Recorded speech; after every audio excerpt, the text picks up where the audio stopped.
대감마님, 이 집안의 불길은 아직 꺼지지 않았습니다. 오늘 밤 검은 연기가 안방을 덮칠 것입니다. 노비 주제 입을 놀리는구나. 끌어내라. 저런 것이 잔치를 망친다. 찬물을 끼얹은 듯 사방이 고요해졌고 대감의 얼굴은 분노로 일그러졌습니다. 하지만 그날 밤 아이의 말은 피비린내 나는 현실이 되었습니다. 궁궐의 권력자마저 벌벌 떨게 만든 천부적인 눈, 조선의 운명을 뒤바꾼 버려진 천재의 이야기가 지금 시작됩니다. 안녕하세요. 이야기로 마음을 전하는 이곳에 와주셔서 정말 감사합니다. 잠시라도 이 이야기가 여러분 하루의 작은 위로가 되었으면 합니다. 구독, 좋아요 눌러주시면 큰 힘이 됩니다. 어디에서 듣고 계신지 남겨주시면 그곳을 향해 행운의 기운이 깃들기를 바라겠습니다. 산골 노비촌의 아침은 언제나 같은 소리로 시작되었다. 닭 울음, 아이들의 울음, 그리고 장독대 옆에서 물 깃는 여인들의 한숨. 흘길에는 밤새 내린 이슬이 젖어 있었고 집신 밑창으로 차가운 기운이 스며들었다. 바람은 짠 소금기를 머금고 불어왔고 멀리서 들리는 종소리는 하루의 노역이 시작되었음을 알렸다. 개똥이는 그 소리들 사이에서 조용히 앉아 있었다. 7살 아이치고는 말수가 적었다. 아니, 적다는 표현도 부족했다. 하루 종일 입을 열지 않는 날이 더 많았다. 대신 그 아이의 눈은 쉬지 않고 움직였다. 사람들의 얼굴을, 손을, 걸음걸이를 유심히 따라갔다. 마치 무언가를 읽어내려는 듯 뚫어지게 바라보았다. 저애 또 그러네. 우물가에서 한 안악이 속삭였다. 개똥이가 지나가는 총각의 얼굴을 가만히 올려다보고 있었다. 총각은 불편한 듯 눈을 피했지만 개똥이는 여전히 그를 바라보았다. 사람 얼굴을 저렇게 보면 혼이 빠진다던데. 귀신 눈깔이라니까. 저의 엄마도 그래서 죽었을 거야. 수군거림은 개똥이의 귀에도 들렸지만 아이는 아무 반응도 보이지 않았다. 그저 총각이 우물 쪽으로 걸어가는 모습을 지켜볼 뿐이었다. 그리고 나지막이 거의 혼잣말처럼 중얼거렸다. 오늘은 물 조심하세요. 총각은 듣지 못했다. 아니, 들었어도 무시했을 것이다. 하지만 그날 오후 총각은 우물 근처에서 발을 헛디뎌 넘어졌다. 다행히 크게 다치지는 않았지만 물동이가 깨지고 발목을 삐끗했다. 저 애가 뭘 안다니까.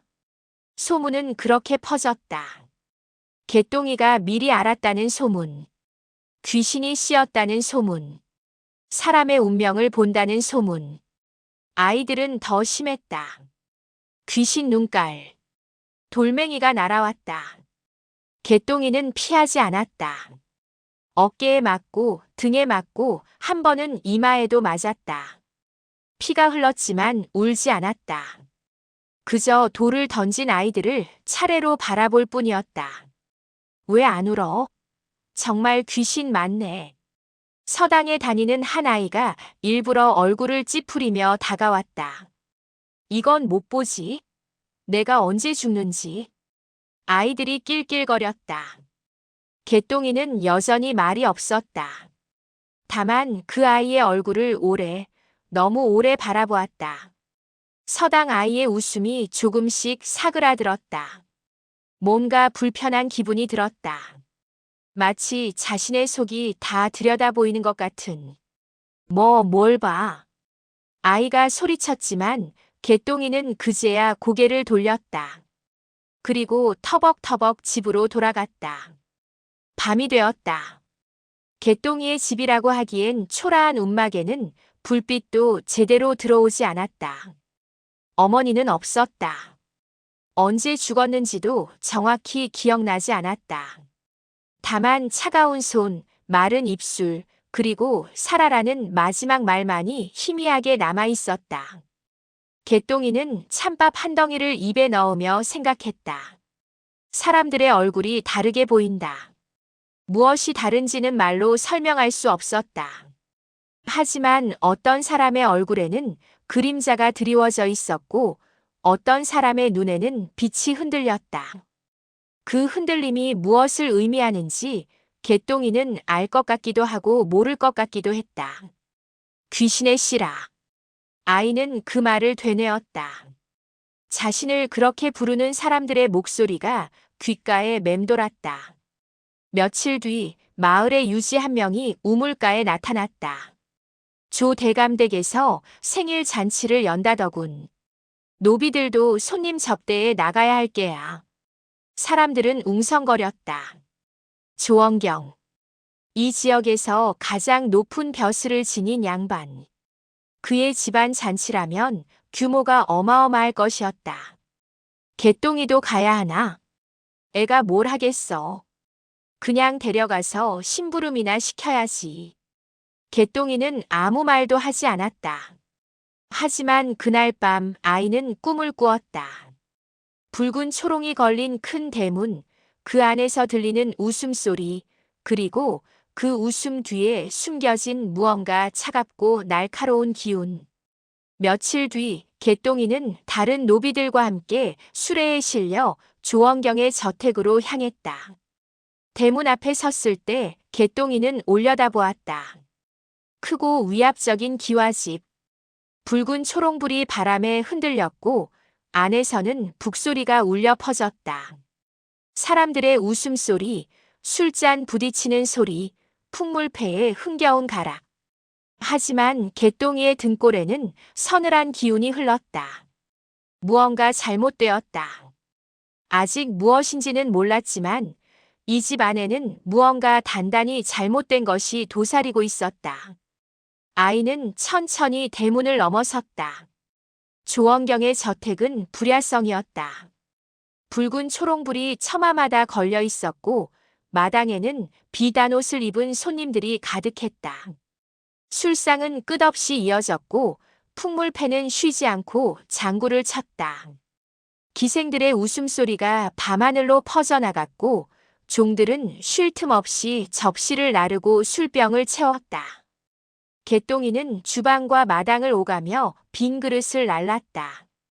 손님들 사이를 지나칠 때마다 아이의 눈은 자연스럽게 그들의 얼굴을 스쳤다. 한 대신은 붉게 상기된 얼굴로 크게 웃고 있었지만 그의 눈가에는 가느다란 경련이 일었다.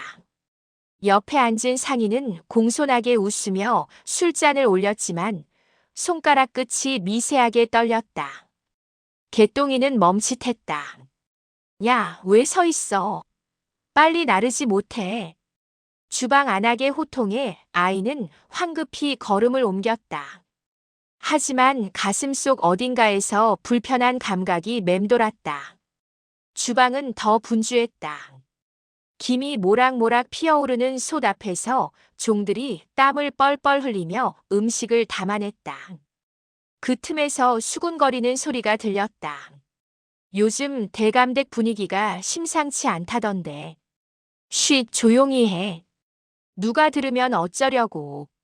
아니, 진짜라니까. 누군가 자리를 노리고 있다는 소문이. 그만해. 그런 말 했다가 목 달아나. 개똥이는 그릇을 들고 다시 마당으로 나갔다. 손님들은 여전히 웃고 떠들었지만 그 웃음 뒤에는 무언가 단단하고 차가운 것이 감춰져 있는 것 같았다. 잔치가 무르익을 무렵 한 대신이 개똥이를 발견했다. 저기 저 아이. 손가락질이 날아왔다. 개똥이는 고개를 들었다. 눈이 참 기괴하구나. 저게 사람 눈인가 귀신 눈인가? 사람들이 웃었다. 개똥이는 그 대신의 얼굴을 바라보았다. 붉은 얼굴, 흐려진 눈동자, 그리고 목덜미를 타고 흐르는 땀방울. 무언가가 보였다. 아니, 느껴졌다. 개똥이는 자기도 모르게 입을 열었다. 이 집안의 불길은 아직 꺼지지 않았습니다. 순간 마당이 조용해졌다. 풍물 소리가 멈췄다. 사람들의 웃음이 사라졌다. 모두가 개똥이를 돌아보았다. 조원경이 천천히 자리에서 일어났다. 그의 얼굴에는 미소가 걸려 있었지만 눈빛은 차갑게 식어 있었다. 노비 주제에 입을 놀리는구나. 목소리는 낮고 단호했다. 개똥이는 움찔했지만 고개를 숙이지 않았다. 끌어내라. 저런 것이 잔치를 망친다. 하인들이 달려들어 개똥이의 팔을 잡았다. 아이는 끌려가며 한 번 더 조원경을 바라보았다. 그의 얼굴에는 무언가 어둡고 무겁게 드리워진 것이 보였다. 미친 애 같으니 저런 걸 왜 데려왔대? 수군거림이 다시 시작되었고 잔치는 억지로라도 흥을 되찾으려 했다. 하지만 분위기는 이미 미묘하게 틀어져 있었다. 그날 밤 잔치가 끝나갈 무렵 술을 가장 많이 마시던 그 대신이 갑자기 쓰러졌다. 대감, 대감. 하인들이 혼비백산했다. 손님들은 술렁이며 자리에서 일어났다. 대신의 얼굴은 창백했고 입에서는 거품이 흘러나왔다. 어이를 불러라. 아니, 이미. 급박한 목소리들이 뒤섞였다. 조원경은 표정을 굳힌 채 하인들에게 명령을 내렸다. 조용히 처리하라. 소문이 나면 안 된다. 하지만 소문은 이미 번지기 시작했다. 그 노비 아이 말이 맞았잖아. 불길이 꺼지지 않았다고 했지. 귀신씨가 진짜 뭘 본 거 아냐? 공포는 속삭임으로 퍼져나갔다. 손님들은 서둘러 자리를 떴고 조원경의 저택은 순식간에 냉랭해졌다. 개똥이는 뒤편 헛간에 갇혀 있었다. 아무도 아이에게 밥을 주지 않았고 아무도 말을 걸지 않았다. 다만 문틈 사이로 들리는 목소리들만이 있었다. 저 애를 어떻게 해야 하나? 대감께서 명을 내리실 거야. 귀신씨는 산에 묻어야 한다던데. 개똥이는 멍하니 어둠 속에 앉아 있었다. 겁이 났지만 울지 않았다. 대신 자꾸만 그 대신의 얼굴이 떠올랐다. 붉은 얼굴, 흐려진 눈동자, 그리고 목덜미에 땀방울. 내가 뭘 본 거지? 새벽이 밝아올 무렵 문이 삐걱거리며 열렸다. 일어나라. 하인 2명이 들어왔다. 그들의 손에는 새끼줄이 들려 있었다. 개똥이는 저항하지 않았다. 아이의 발목에 새끼줄이 묶였고 하인들은 아이를 끌고 뒷문으로 향했다. 어디로 가요? 개똥이가 물었지만 대답은 없었다. 달빛 아래 산길이 보였다. 비가 내리기 시작했다. 산길은 질척거렸고 개똥이의 맨발은 진흙 속에 빠졌다. 하인들은 아이를 끌고 계속 올라갔다. 가시덤불이 옷을 찢었고 날카로운 돌이 발바닥을 베었다. 아이는 숨을 헐떡였지만 하인들은 멈추지 않았다. 여기쯤이면 되겠지. 한 하인이 멈춰 섰다. 주변은 안개가 자욱했고 나무 사이로 바람이 스산하게 불었다. 귀신씨는 산에 묻어야 대감댁 화를 막을 수 있다 그래. 이해 때문에 대신이 죽었어. 이런 것을 살려두면 안 돼. 하인들은 미신적 공포로 자신들을 정당화했다. 개똥이는 그들을 바라보았다. 두려움에 떠는 눈, 손의 경련, 억지로 단단하게 만든 표정. 왜 무서워하세요? 개똥이가 조용히 물었다. 하인들은 더 섬뜩함을 느꼈다. 아이는 울지도 애원하지도 않았다. 그저 차분하게 마치 모든 것을 이해한다는 듯 그들을 바라볼 뿐이었다. 입 닫혀.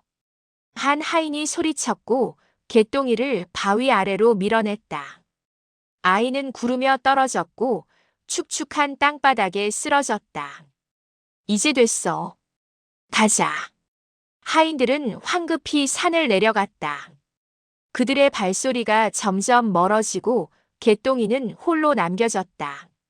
비가 더 세차게 내렸다. 개똥이는 천천히 몸을 일으켰다. 발목의 새끼줄은 여전히 묶여 있었고 온몸이 진흙투성이었다. 추위가 뼛속까지 스며들었다. 살아야 한다. 어머니의 마지막 말이 떠올랐다. 아이는 비틀거리며 걸었다. 어디로 가야 할지 몰랐지만 멈출 수는 없었다. 바위 사이로 물방울이 떨어졌고 멀리서 짐승의 울음소리가 들렸다. 동굴이 보였다. 개똥이는 그 안으로 기어들어갔다. 바람을 피할 수 있었지만 추위는 여전했다. 아이는 몸을 웅크렸다. 떨리는 손으로 발목에 새끼줄을 풀려 했지만 매듭은 너무 단단했다. 관상이라는 게 뭐지? 사람들은 개똥이를 귀신의 씨라 불렀다. 사람의 운명을 본다고 했다. 하지만 아이는 자신이 무엇을 보는지 정확히 알지 못했다.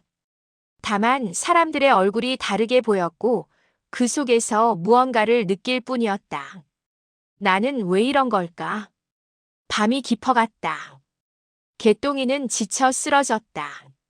의식이 흐려지며 차가운 어둠 속으로 빠져들었다.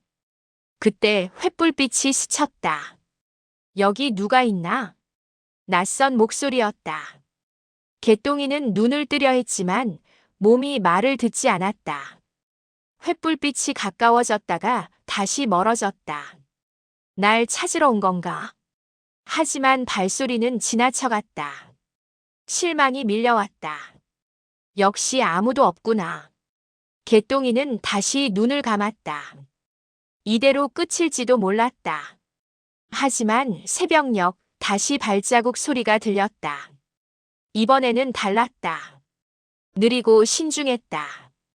젖은 도포 자락이 바닥을 스치는 소리, 그리고 은은한 약초 향. 살아있구나. 낮고 단호한 목소리였다. 개똥이는 마지막 힘을 짜내어 손을 뻗었다. 누군가의 따뜻한 손이 아이의 손을 잡았다. 살아야 한다. 그 말과 함께 개똥이는 들어 올려졌다. 의식이 완전히 사라지기 직전 아이는 그 사람의 얼굴을 희미하게 보았다. 단정한 이마, 날카로운 눈매, 그리고 그 안에 담긴 차갑지만 단단한 무언가. 눈을 떴을 때 천장이 보였다. 나무로 엮은 천장, 그 사이로 비치는 햇살, 그리고 어디선가 들려오는 물소리. 깼구나. 옆에서 목소리가 들렸다. 개똥이는 고개를 돌렸다. 한 남자가 앉아 있었다. 단정하지만 낡은 도포를 입고 손에는 약초즙이 묻어 있었다. 눈빛은 차가웠지만 정확했다. 마치 모든 것을 꿰뚫어 보는 듯한. 여긴 어디예요? 개똥이의 목소리는 쉬어 있었다. 내 거처다. 산에서 약초를 캐다가 너를 발견했다. 남자는 짧게 대답하고 곁에 놓인 그릇을 들어 아이에게 건넸다. 마셔라. 미지근한 물이었다. 개똥이는 천천히 마셨다. 목구멍이 타는 듯 아팠지만 물은 그 고통을 조금씩 씻어냈다. 상처가 많구나. 남자는 아이의 몸을 살폈다. 발목에 긁힌 자국, 등에 멍, 이마에 상처. 그는 약초를 지식여 상처에 바르고 천으로 감았다. 아파도 참아라. 뜸을 뜨는 순간 개똥이는 이를 악물었다. 뜨거운 기운이 피부를 지졌지만 아이는 소리를 내지 않았다. 강하구나. 남자는 그렇게 중얼거리며 치료를 마쳤다. 며칠이 지났다. 개똥이는 조금씩 회복되었다. 남자는 아침마다 죽을 끓여주었고 상처를 돌봤다. 하지만 말은 많지 않았다. 어느 날 개똥이가 물었다. 왜 저를 살려주셨어요? 남자는 약초를 말리던 손을 멈췄다. 살릴 수 있었기 때문이다. 그게 다예요. 그게 다다. 개똥이는 그 말을 곱씹었다. 살릴 수 있었기 때문에 살렸다. 단순하지만 무거운 말이었다. 넌 왜 산에 버려졌느냐?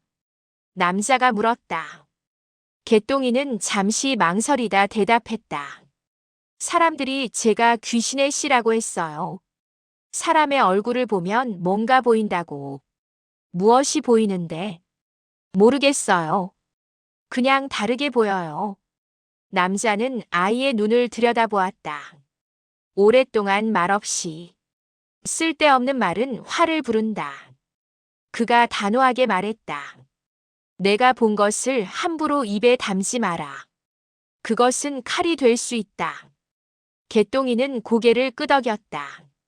그날 밤 남자가 불렀다. 이제부터 내 이름은 개똥이가 아니다.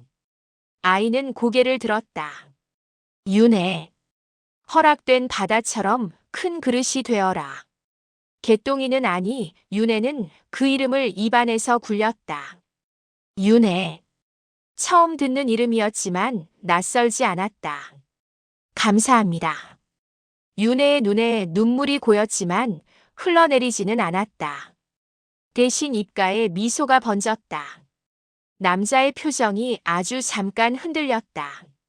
하지만 내 이름은 서도현이다. 전에는 내의원에서 어의로 일했다. 어의요? 왕의 병을 보던 의원이다. 하지만 이제는 아니다. 서도현은 더 이상 말하지 않았다. 집안을 둘러보니 약초가 마루 곳곳에 널려 있었고 낡은 서책들이 쌓여 있었다. 침향 냄새가 은은하게 퍼졌고 창밖으로는 맑은 물소리가 들렸다. 이제부터 내가 할 일이 있다. 서도현이 말했다. 새벽에 일어나 물을 깃고 약재를 손질하고 글을 읽어라. 글을요? 사람을 치료하려면 먼저 사람을 알아야 한다. 윤혜는 고개를 끄덕였다. 다음 날부터 새로운 삶이 시작되었다. 새벽에 일어나 차가운 물을 깃고 약재를 씻고 책을 읽었다. 서도현은 엄격했지만 가르침은 정확했다. 어느 날 윤혜가 무심코 서도현의 얼굴을 오래 바라보았다. 그 눈을 칼처럼 쓰지 마라. 서도현이 경고했다. 내가 사람을 보는 눈은 강하다. 하지만 그것이 너를 해칠 수도 있다. 윤혜는 고개를 숙였다. 밤, 서도현이 낡은 상자를 열었다. 그 안에는 신분패와 낡은 서신이 들어있었다. 서도현은 그것을 꺼내려다 문 앞에 선 윤혜를 발견했다. 무슨 일이냐? 화장실에 가려고요. 그래. 다녀와라. 서도현은 서둘러 상자를 닫았다. 윤혜는 고개를 갸웃했지만 더 묻지 않았다. 하지만 아이는 알았다. 서도현에게도 숨겨진 무언가가 있다는 것을. 약초밭에서는 은은한 향이 피어올랐다. 윤혜는 서도현을 따라 산을 오르며 약초를 캤다. 이것은 당귀다. 뿌리를 쓴다.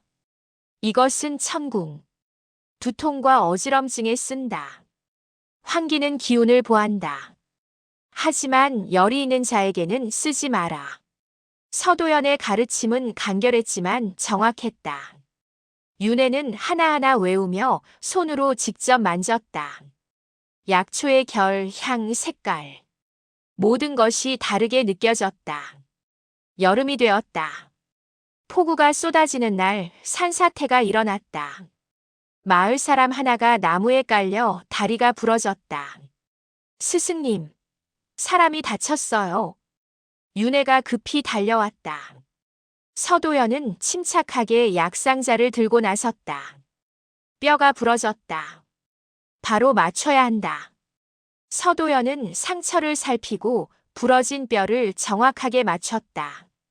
나무꾼은 고통의 비명을 질렀지만 서도현의 손은 흔들리지 않았다. 윤혜, 부목을 대라.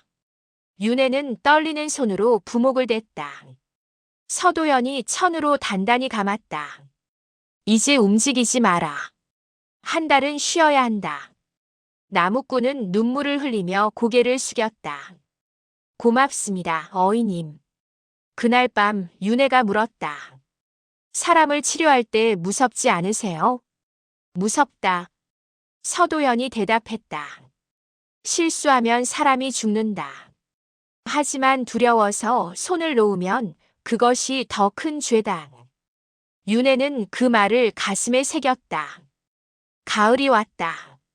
낙엽이 지고 산은 붉게 물들었다. 윤혜는 이제 15이 되었다.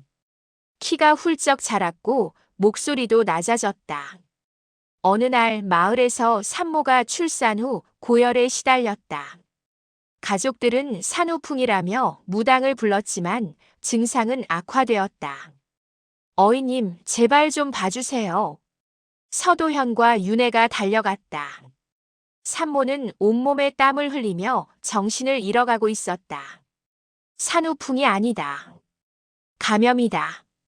서도현은 상처를 살폈다. 출산 과정에서 생긴 상처가 골마 있었다. 깨끗한 물로 씻고 약을 발라야 한다. 윤혜는 스승을 도와 상처를 소독하고 약을 바르고 천으로 감았다.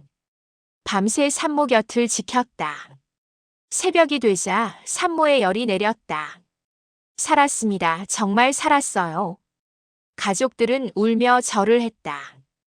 윤혜는 그 모습을 보며 가슴이 뜨거워졌다. 사람을 살린다는 것. 겨울이 왔다. 눈이 내리는 산길에서 윤혜는 서도현과 함께 수행했다. 차가운 물에 손을 담그고 맥을 짚는 연습을 했다. 맥은 거짓말을 하지 않는다. 서도현이 말했다. 사람은 말로 거짓을 하지만 몸은 진실을 말한다. 윤혜는 서도현의 손목을 잡고 맥을 짚었다. 천천히 조심스럽게. 맥이 조금 빠릅니다. 왜 그런 것 같으냐? 걱정이 있으신 것 같습니다. 서도현은 아무 말도 하지 않았다. 하지만 윤혜는 알았다. 스승에게도 숨겨진 근심이 있다는 것을. 세월은 흘렀다. 봄, 여름, 가을, 겨울. 다시 봄이 오고 또 여름이 왔다. 윤혜는 계절마다 다른 약초를 배웠고 다양한 환자를 치료했다. 흉년이 들던 해 굶주린 아이들이 산으로 올라왔다. 몸이 부어오르고 기력이 없었다. 영양실 조당. 음식을 줘야 한다. 서도현과 윤혜는 자신들의 식량을 나눴다. 죽을 끓여주고 약초차를 먹였다. 아이들은 조금씩 회복되었다. 고맙습니다, 형님. 한 아이가 윤혜를 올려다보며 말했다. 윤혜는 그 아이의 눈을 보았다. 맑고 순수한 눈. 나도 한때는 저랬을까? 윤혜의 관찰력은 점점 날카로워졌다. 환자가 말로 숨기는 통증도 눈빛만으로 알아차렸다. 손의 떨림, 숨의 간격, 표정의 미세한 변화. 모든 것이 단서였다. 하지만 어느 날 윤혜는 실수했다. 한 환자가 찾아왔다. 겉으로는 배가 아프다고 했지만 윤혜는 그의 눈을 보고 다른 것을 느꼈다. 거짓말하지 마세요. 당신은 술을 너무 많이 마셨고 간이 상했습니다. 환자의 얼굴이 붉어졌다. 뭐? 내가 뭘 안다고. 환자는 화를 내며 나가버렸다. 소문이 퍼졌다. 산속 어이가 사람을 함부로 판단한다고. 서도현이 윤혜를 불렀다. 내 말은 칼이 된다. 목소리는 낮고 단호했다. 진실을 말하는 것과 사람을 베는 것은 다르다. 내가 본 것을 어떻게 말하느냐가 중요하다. 윤혜는 고개를 숙였다. 죄송합니다. 미안해하지 마라. 배워라. 그날 밤 윤혜는 혼자 책을 읽었다. 의서, 역사서, 그리고 관상에 관한 옛 기록들. 서도현은 관상을 미신이라 하지 않았다.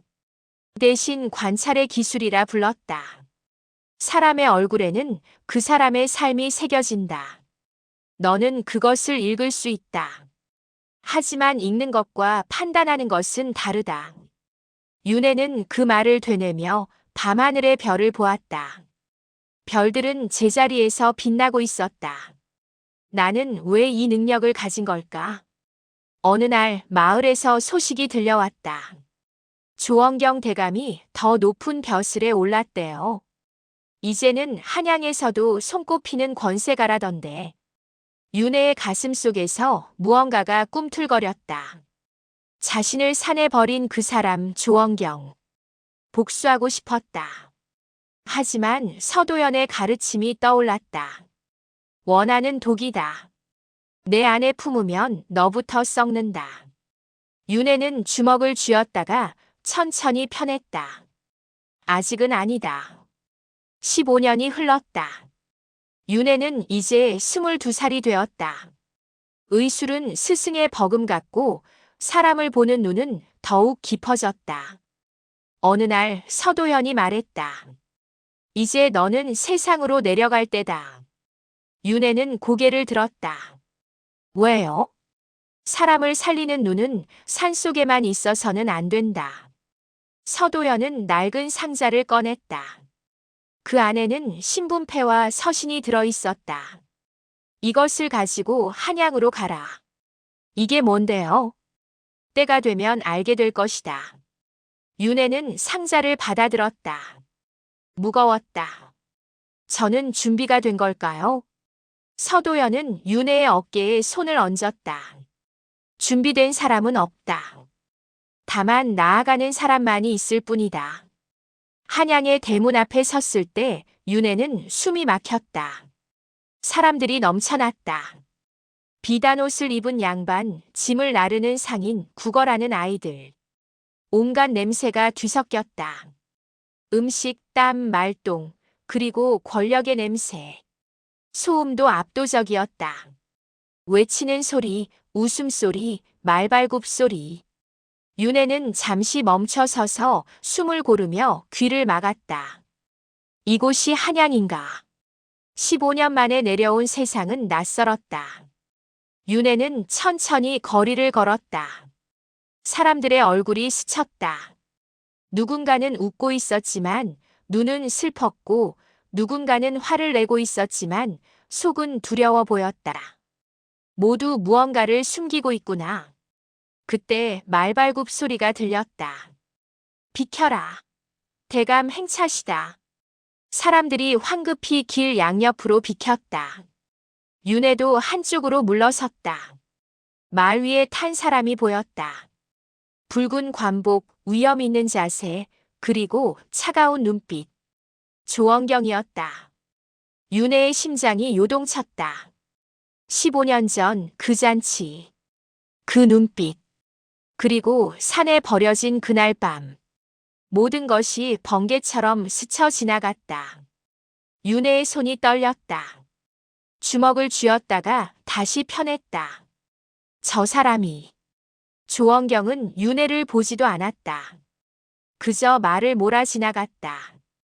백성들은 엎드려 절했다. 만세, 만세.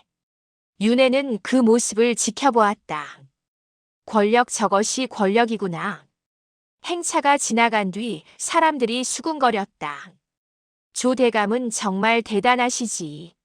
하지만 악명도 높다던데. 자기 자리 지키려고 수단 안 가리신다고. 쉿, 조용히 해. 누가 들으면 어쩌려고. 윤혜는 그 말을 들으며 생각했다. 복수해야 하나? 하지만 서도연의 목소리가 떠올랐다. 원하는 독이다. 윤혜는 깊게 숨을 쉬고 발걸음을 옮겼다. 며칠 뒤 거리에서 소문이 퍼졌다. 왕께서 괴질로 쓰러지셨대. 어이들도 손을 못 쓴다던데.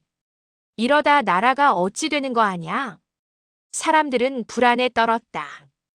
약재 가격이 치솟았고 무당들이 거리에서 구판을 벌였다. 윤혜는 시장을 돌아다니며 사람들을 관찰했다. 두려움에 떠는 얼굴들. 그 중에는 진짜 아픈 사람도 있었고 공포에 스스로를 병들게 하는 사람도 있었다.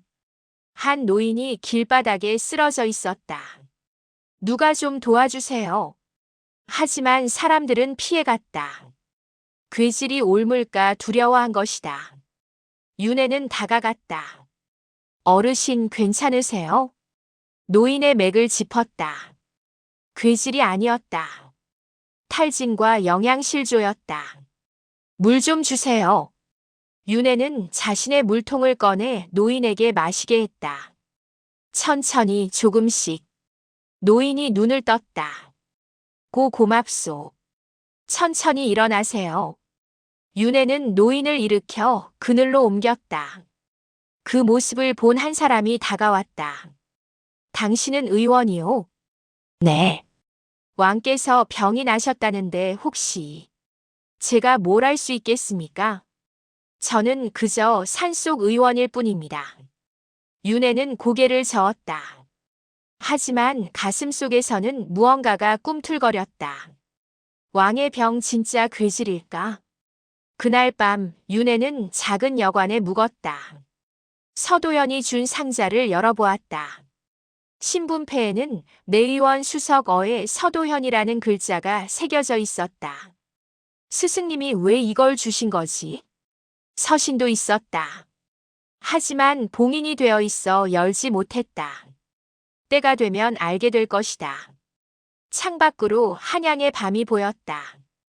불빛들이 반짝였지만 어딘가 차갑고 불안했다. 며칠 뒤 소문이 더 퍼졌다. 조원경 대감이 무당을 불러 굿을 벌인대. 왕을 위한다면서 백설란이라는 무당을 궁으로 들였다던데. 저게 과연 왕을 위한 건가? 윤혜는 그 소문을 듣고 눈살을 찌푸렸다. 굿으로 병을 고친다. 밤 윤혜는 궁궐 근처를 배회했다. 높은 담장, 삼엄한 경비, 그리고 그 안에서 들리는 북소리. 윤혜는 왕을 보고 싶었다. 진짜 괴질인지 아니면 다른 무언가인지 확인하고 싶었다. 하지만 신분도 없고 방법도 없었다. 어떻게 하지? 그때 누군가 윤혜의 어깨를 툭 쳤다. 여기서 뭐 하시오? 윤혜는 돌아보았다. 낯선 남자가 서 있었다. 관복을 입었지만 화려하지 않았다. 실무형 관리처럼 보였다. 저는 수상해 보이는데 신분을 밝히시오. 윤혜는 잠시 망설이다. 상자에서 신분패를 꺼냈다. 이걸 가지고 있습니다. 남자는 신분패를 보고 눈을 크게 떴다. 서도현 어에, 이 사람을 아시오? 제 스승입니다. 남자는 윤혜를 위아래로 훑어보았다. 의심과 호기심이 뒤섞인 눈빛. 나는 강문익이요. 궁중 상선이지. 상선이요? 왕의 실무를 돕는 관리요. 그런데 당신은 왜 여기 있소? 윤혜는 잠시 고민하다 솔직하게 말했다. 왕의 병이 궁금해서입니다. 강문익은 윤혜를 뚫어져라 바라보았다. 고칠 수 있소? 보지 않고는 모릅니다. 침묵이 흘렀다. 강문익은 결심한 듯 고개를 끄덕였다. 따라오시오. 궁궐 뒤편 작은 통로로 들어섰을 때 윤혜는 긴장했다. 좁고 어두운 길. 강문익은 앞장서서 걸었고 윤혜는 그 뒤를 따랐다. 멀리서 북소리가 들렸다. 저게 무당의 굿이오. 강문익이 말했다. 조원경 대감이 주선했지. 백설란이라는 무당을 불러 왕을 위한 굿을 벌이고 있소. 굿으로 병을 고친다고요. 대감은 그렇게 믿는 척하고 있소. 하지만 강문익은 말을 멈췄다. 무엇이 진짜인지는 나도 모르겠소. 통로 끝에서 마당이 보였다. 붉은 횃불이 타오르고 무당 백설란이 춤을 추고 있었다. 그녀는 화려한 무복을 입고 방울을 흔들며 주문을 외쳤다. 하늘이시여, 왕의 병을 거두어 가소서. 북소리가 울렸다. 사람들이 엎드려 절했다. 향 냄새가 진동했다. 윤혜는 그 광경을 보며 눈살을 찌푸렸다. 저건 치료가 아니야. 백설란은 계속 춤을 췄다. 손님들, 궁녀들, 환관들이 모두 그녀를 바라보았다. 공포와 희망이 뒤섞인 눈빛. 왕께서는 하늘의 벌을 받으셨나이다. 백설란이 외쳤다. 이 땅의 죄를 씻어야 하나이다. 사람들은 더욱 두려워했다. 강문익이 윤회에게 속삭였다. 저 말 때문에 민심이 흔들리고 있소. 백성들이 왕이 하늘의 벌을 받았다고 믿기 시작했소. 그럼 왕의 권위가 무너지지. 그리고 그 틈을 누가 노릴까? 윤회는 조원경을 떠올렸다. 설마. 강문익은 윤회를 이끌고 다른 통로로 갔다. 왕을 뵐 수 있소. 하지만 조심하시오. 잘못하면 목이 달아날 수도 있소. 윤회는 고개를 끄덕였다. 방문이 열렸다. 왕이 누워 있었다. 창백한 얼굴, 식은땀, 거친 숨소리. 곁에는 어이들이 서 있었지만 모두 난감한 표정이었다. 누구냐? 한 어이가 윤회를 보고 물었다. 서도연 어이의 제자입니다. 서도연. 그 사람이 아직 살아있었나? 어이들이 수군거렸다. 강문익이 나섰다. 왕의 병을 보게 해주시오. 상성께서 책임지시겠소? 그렇소. 윤회는 천천히 왕에게 다가갔다. 왕의 손목을 짚었다. 맥을 느꼈다. 이상하다. 맥이 너무 불규칙했다. 빠르다가 느려지고 강하다가 약해졌다. 이건 괴질의 맥이 아니었다. 윤회는 왕의 혀를 보았다. 마른 혀, 갈라진 입술. 그리고 눈동자의 흔들림. 독일 수도 있다. 하지만 확신할 수 없었다. 윤회는 조심스럽게 입을 열었다. 이것은 괴질이 아닐 수도 있습니다. 뭐라고? 어이들이 놀랐다. 그럼 뭐란 말이오? 확실하지 않습니다. 하지만 맥이 인위적인 원인을 의심하게 합니다. 인위적? 강문익이 날카롭게 물었다. 윤회는 고개를 끄덕였다. 더 조사가 필요합니다. 어이들은 서로를 바라보았다. 불안과 의심이 교차했다. 강문익이 결단을 내렸다. 약방을 조사하겠소. 윤회, 나를 따라오시오. 윤회와 강문익은 궁중 약방으로 향했다. 약재들이 가지런히 정리되어 있었고 탕전처에서는 약을 다리는 냄새가 났다. 왕께 드린 약의 기록을 보여주시오. 강문익이 명령했다. 환관이 장부를 가져왔다. 윤회는 하나하나 살펴보았다. 당귀, 청궁, 황기 이건 정상이야. 하지만 한 줄이 눈에 띄었다. 이것은 뭡니까? 부자입니다. 통증을 완화시키는 약재지요. 양이 너무 많습니다. 네. 부자는 독성이 있습니다. 이 정도 양이면. 윤회의 얼굴이 굳었다. 강문익도 긴장했다. 누가 이 약을 조제했소? 그건. 환관이 말을 흐렸다. 그때 한 궁녀가 지나가다 윤회와 눈이 마주쳤다. 순간 궁녀의 손이 떨렸다. 얼굴이 창백해졌다. 윤회는 그 모습을 놓치지 않았다. 저 궁녀를 불러주십시오. 강문익이 궁녀를 불렀다. 이리 오너라. 궁녀는 떨리는 발걸음으로 다가왔다. 윤회는 그녀의 눈을 보았다. 두려움, 죄책감, 그리고 무언가를 숨기려는 필사적인 몸부림. 혹시 무슨 일이 있었나요? 윤회가 부드럽게 물었다. 궁녀는 고개를 저었다. 아무것도. 하지만 손은 계속 떨렸다. 윤회는 몰아붙이지 않았다. 대신 더 낮고 따뜻한 목소리로 말했다. 괜찮아요. 천천히 숨을 쉬세요. 궁녀가 눈물을 글썽였다. 저는 누가 협박했나요? 궁녀는 울음을 터뜨렸다. 제발 살려주세요. 강문익이 다가갔다. 말하면 보호해주겠다. 누구의 명령이었느냐? 궁녀는 떨리는 손으로 무언가를 가리키려 했다.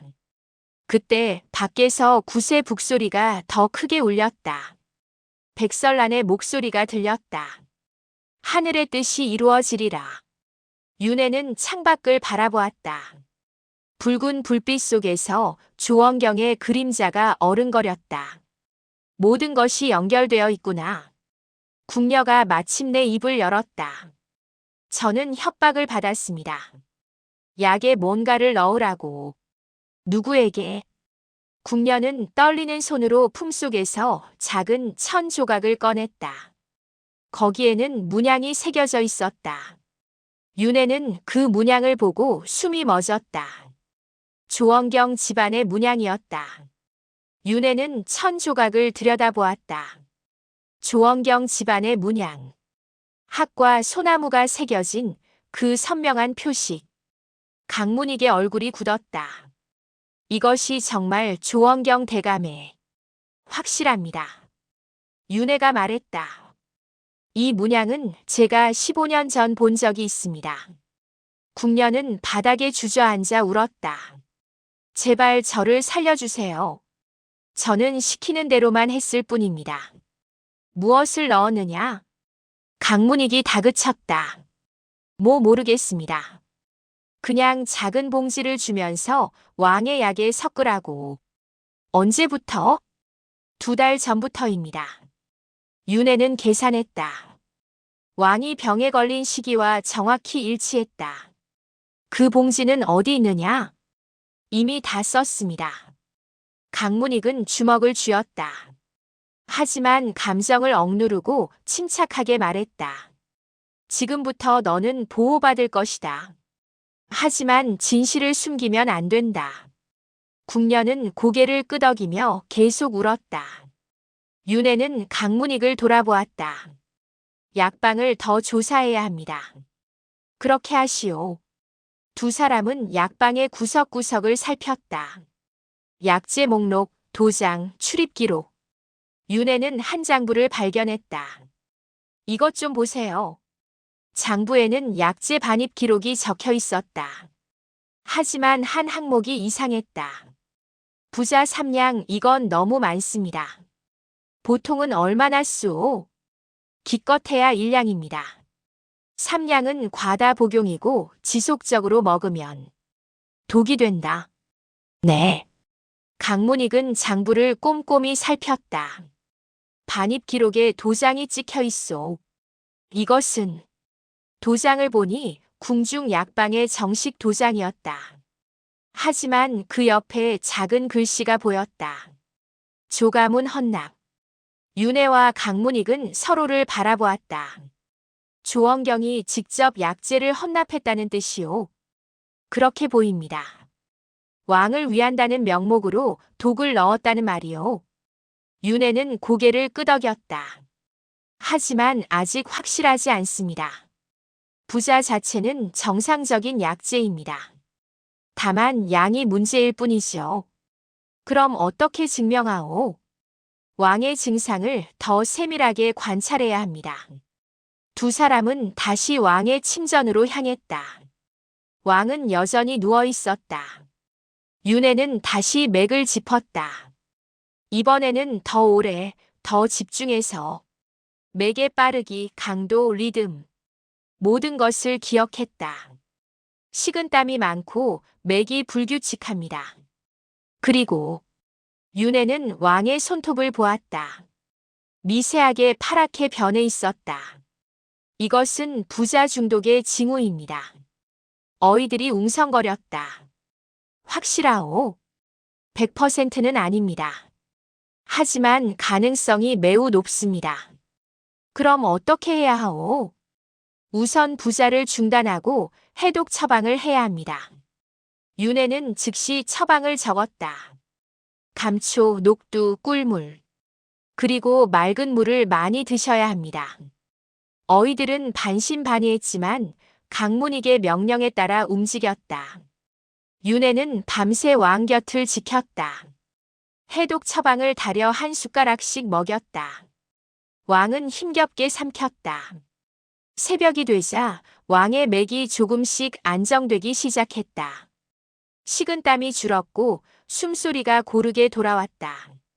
나아지고 있소. 한 어이가 놀라며 말했다. 윤혜는 안도의 한숨을 쉬었다.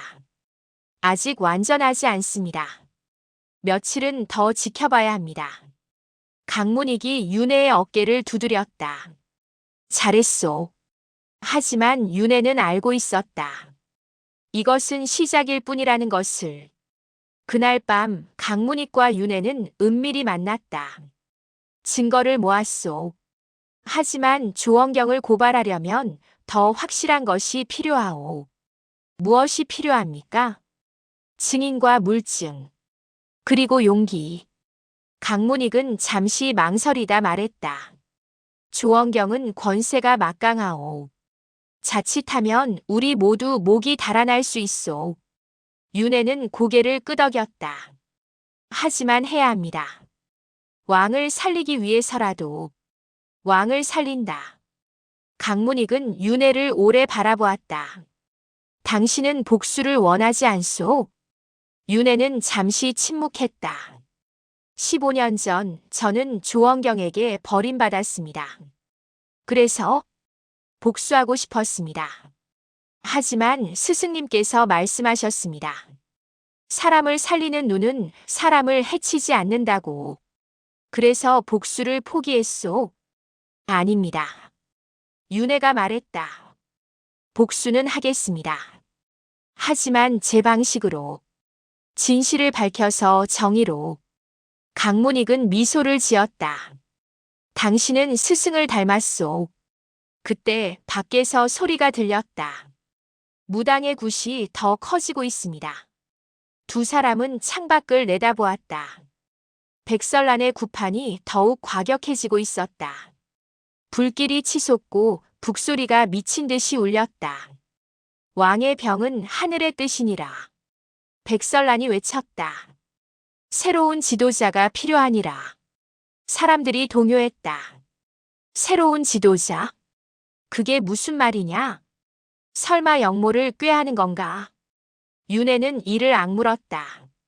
조원경 당신은 왕을 죽이고 권력을 차지하려는 거군요. 강문익이 말했다. 서두릅시다. 시간이 없소. 다음 날 강문익은 궁녀를 다시 불렀다. 내가 직접 증언할 수 있겠느냐? 궁녀는 두려움에 떨었다. 저는 무서워요. 보호해주겠다. 하지만 조 대감은 무섭습니다. 윤혜가 다가가 궁녀의 손을 잡았다. 두렵지 않은 사람은 없습니다. 저도 두렵습니다. 정말요? 네. 하지만 두려움 때문에 진실을 숨기면 더 많은 사람이 죽습니다. 궁녀는 윤혜의 눈을 보았다. 그 눈에는 진심이 담겨 있었다. 알겠습니다. 증언하겠습니다. 강문익이 고개를 끄덕였다. 용기 있는 결정이다. 윤혜는 서도연이 준 상자를 다시 열었다. 그 안에 서신. 아직 봉인되어 있던 그것을. 이제 열 때가 된 것 같습니다. 봉인을 뜯었다. 서신 안에는 서도연의 글씨로 이렇게 적혀 있었다. 윤혜에게. 내가 이 글을 읽을 때쯤이면 넌 이미 진실 앞에 서 있을 것이다. 나는 15년 전 왕의 병을 보다가 조원경의 음모를 알게 되었다. 하지만 증거가 없어 고발하지 못했고 목숨을 위협받아 궁을 떠났다. 이 신분패는 내가 궁에 들어갈 수 있는 유일한 열쇠다. 그리고 이 서신은 내가 본 것에 대한 증언이다. 조원경은 오래전부터 왕을 해치려 했다. 내가 이것을 밝혀주길 바란다. 사람을 살리는 눈으로. 윤혜는 서신을 꽉 쥐었다. 스승님, 이제 모든 퍼즐이 맞춰졌다. 왕은 며칠 만에 눈을 떴다. 여기는 어이들이 황급히 달려왔다. 전하, 정신을 차리셨습니다. 왕은 천천히 몸을 일으켰다. 여전히 약했지만 의식은 또렷했다. 무슨 일이 있었느냐? 강문익이 나섰다.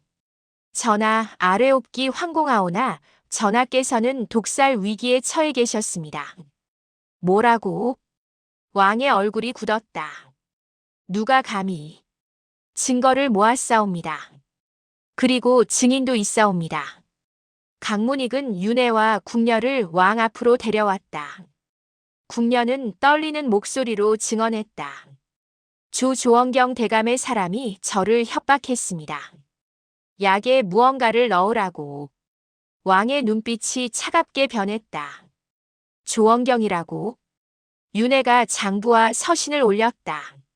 전하, 이것이 증거입니다. 약재 반입 기록, 그리고 선왕 시절부터의 음모에 대한 증언. 왕은 장부를 보고 서신을 읽었다. 얼굴이 점점 붉어졌다. 이것이 사실이냐? 사실이옵니다. 왕은 주먹으로 침상을 내리쳤다. 당장 조원경을 잡아들여라. 조원경은 궁중회의에 참석하고 있었다. 왕께서 괴질로 위독하시니 국정을 누군가 대신해야 하지 않겠습니까? 그는 태연하게 말했다. 신하들은 서로를 바라보았다. 누구도 쉽게 대답하지 못했다. 제가 잠시 국정을 맡는 것이 어떻겠습니까? 조원경이 제안했다. 그때 문이 벌컥 열렸다. 조원경. 왕이 직접 나타났다. 모든 사람이 놀라 엎드렸다. 전하. 왕은 비틀거렸지만 단호하게 걸어왔다. 조원경, 내가 감히 과인을 독살하려 했다는 것이 사실이냐? 조원경의 얼굴이 창백해졌다.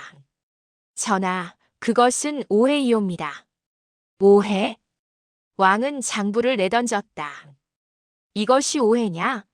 내 집안 문양이 찍힌 약재. 과다 투입된 부자. 그리고 증인의 증언. 조원경은 뒤로 물러섰다. 전하, 저는 다만 왕을 위해. 거짓말 마라. 왕이 고함을 쳤다. 내 아비 때부터 우리 집안을 노렸지. 선왕 시절에도 의심이 있었다. 이제야 증거를 찾았구나. 조원경은 말문이 막혔다. 그때 뒤편에서 한 사람이 걸어 나왔다. 아버지. 조원경이 돌아보았다. 아들 조민규였다. 민규야, 내가 왜? 조민규는 품에서 또 다른 장부를 꺼냈다. 이것이 진짜 증거입니다. 뭐? 아버지께서 숨겨온 비밀 장부. 뇌물, 음모, 그리고 선왕 독살 계획. 조원경의 얼굴이 일그러졌다. 내 이놈. 내가 감히. 저는 더 이상 아버지의 죄를 지고 살 수 없습니다. 조민규의 목소리는 떨렸지만 단호했다. 백성들이 고통받는 것을 보았습니다. 아버지의 탐욕 때문에. 왕은 장부를 받아들었다. 한 장 한 장 넘기며 얼굴이 점점 굳어졌다. 이것이. 왕은 조원경을 노려보았다. 조원경. 너는 영모를 꾀했다. 왕을 독살하고 권력을 차지하려 했다. 전하, 제발. 끌어내라. 사형에 처하라. 금군들이 달려들어 조원경을 붙잡았다.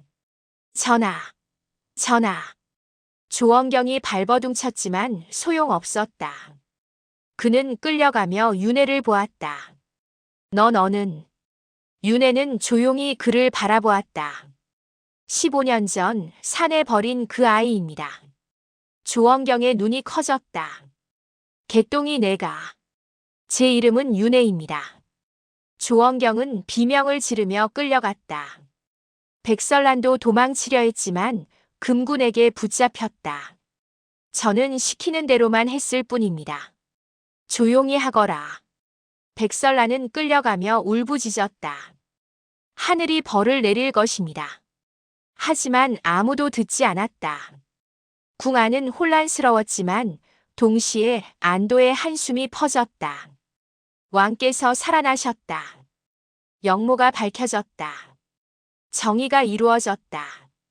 윤회는 창밖을 바라보았다. 한양의 하늘이 맑게 개고 있었다. 산으로 돌아가다. 며칠 뒤 왕은 완전히 회복되었다. 조정회의가 열렸고 윤회는 왕 앞에 불려갔다. 윤회. 예, 전하. 내가 과인의 목숨을 구했다. 원하는 상을 말하여라. 신하들이 웅성거렸다. 벼슬을 내리소서. 포상을 후하게 하소서. 하지만 윤회는 고개를 저었다. 전하, 저는 아무것도 원치 않습니다. 왕이 놀랐다. 아무것도? 다만 한 가지 청이 있사옵니다. 말해보아라. 백성들이 굶주리지 않게 약재값이 폭등하지 않게 해주소서. 왕은 잠시 침묵했다. 그것이 내가 원하는 전부냐? 네. 왕은 미소를 지었다. 알겠다. 그렇게 하마. 그리고 내게 벼슬을 내리고자 하니 사양하옵니다. 신하들이 술렁였다. 벼슬을 거절한다고? 윤회는 왕을 똑바로 바라보았다. 전하, 저는 사람을 살리는 의원입니다. 살리는 손이 권력에 묶이면 다시 사람을 죽이게 됩니다. 왕은 오래 윤회를 바라보았다. 너는 참으로 특별한 자로구나. 감사하옵니다. 좋다. 내 뜻을 따르마. 하지만 언제든 궁으로 돌아오고 싶으면 돌아와라. 명심하겠습니다. 윤회는 절을 올리고 물러났다. 조원경은 사흘 뒤 처형되었다. 백성들이 모여 구경했지만 윤회는 가지 않았다. 복수는 이루어졌다. 하지만 기쁘지 않았다. 다만 무거운 짐이 조금 내려간 느낌이었다. 백설란도 유배형을 받았다. 그녀는 끌려가며 외쳤다. 나는 잘못이 없다. 하늘의 뜻을 전했을 뿐이다. 하지만 사람들은 그녀를 외면했다. 두려움이 사람을 죽인다는 걸 배웠어. 무당 말만 믿을 게 아니었지. 민심은 안정되었다. 약재 시장도 정상화되었고 구파는 사라졌다. 조민규는 스스로 관직을 버렸다. 저는 아버지의 죄를 속죄하겠습니다. 그는 백성 구휼에 힘썼다. 가난한 사람들에게 쌀을 나눠주고 병든 사람들을 돌보았다. 윤회는 그를 만났다. 후회하지 않습니까? 후회합니다. 조민규가 솔직하게 말했다. 하지만 바로잡지 않으면 평생 후회했을 겁니다. 윤회는 고개를 끄덕였다. 당신은 용기 있는 사람입니다. 당신도요. 두 사람은 악수를 나눴다. 윤회는 한양을 떠났다. 강문익이 배웅을 나왔다. 정말 가시오? 네. 아쉽소. 좋은 의원을 잃게 되었소. 저는 산에서 더 잘 맞습니다. 강문익이 웃었다. 언제든 돌아오시오. 그러겠습니다. 윤회는 산길을 올랐다. 15년 전 버려졌던 그 길. 이번에는 스스로 걷는 길. 서도연은 약초를 말리고 있었다. 돌아왔구나. 네, 스승님. 어땠느냐? 힘들었습니다. 서도연은 미소를 지었다. 그래야 배운다. 윤회는 스승 옆에 앉았다. 스승님, 제가 옳은 일을 한 건가요? 내가 어떻게 생각하느냐?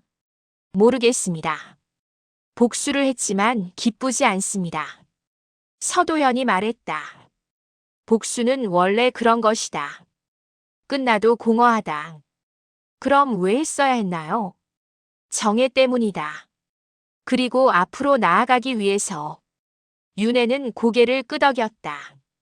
이제 앞으로 나아갈 수 있을까요? 이미 나아가고 있다.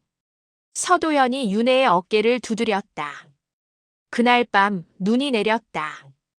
윤회는 창밖을 바라보았다. 하얀 눈이 산을 덮었다. 고요하고 평화로웠다. 개똥이었던 과거. 윤회가 된 현재. 그리고 앞으로 나아갈 미래. 윤회는 미소를 지었다. 서도연이 말했다. 이제 내 눈은 사람을 살리는 데만 쓰거라. 네, 스승님. 창밖으로 첫눈이 내렸다. 세상은 깨끗하게 씻겨나갔다. 몇 년 뒤 윤혜는 산과 마을을 오가며 사람들을 치료했다. 가난한 자, 병든 자, 버려진 자, 모두를 차별 없이 돌보았다. 어느 날 한 아이가 찾아왔다. 선생님, 저도 의원이 되고 싶어요. 윤혜는 아이의 눈을 보았다. 맑고 순수한 눈. 왜? 사람을 살리고 싶어요. 윤혜는 미소를 지었다.